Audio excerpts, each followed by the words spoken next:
നമസ്കാരം, സ്ട്രൈക്ക് ടോക്കറാണ്. LDFന് മൂന്നാം ഊഴമോ അതോ UDF അധികാരം പിടിച്ചെടുക്കുമോ?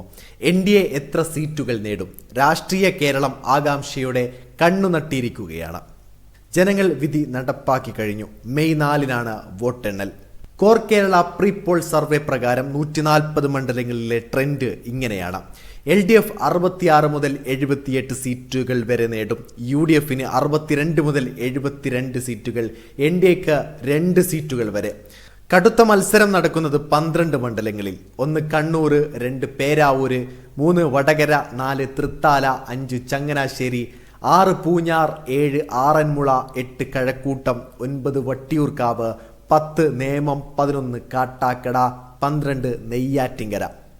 ഈ മണ്ഡലങ്ങളിൽ ആര് ജയിക്കുന്നുവെന്നതിനെ അടിസ്ഥാനമാക്കിയാകും അടുത്ത 5 വർഷം ആര് ഭരിക്കുമെന്ന് നിർണയിക്കപ്പെടുക.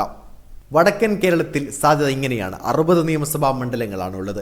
LDFന് 28 മുതൽ 32 സീറ്റുകൾ വരെ, UDFന് 28 മുതൽ 32 വരെ, NDAക്ക് 0. മധ്യ കേരളം സാധ്യത ഇങ്ങനെയാണ്. 41 നിയമസഭാ മണ്ഡലങ്ങളിൽ LDFന് 18 മുതൽ 20 വരെ, UDFന് 21 മുതൽ 23 വരെ, NDAക്ക് 0.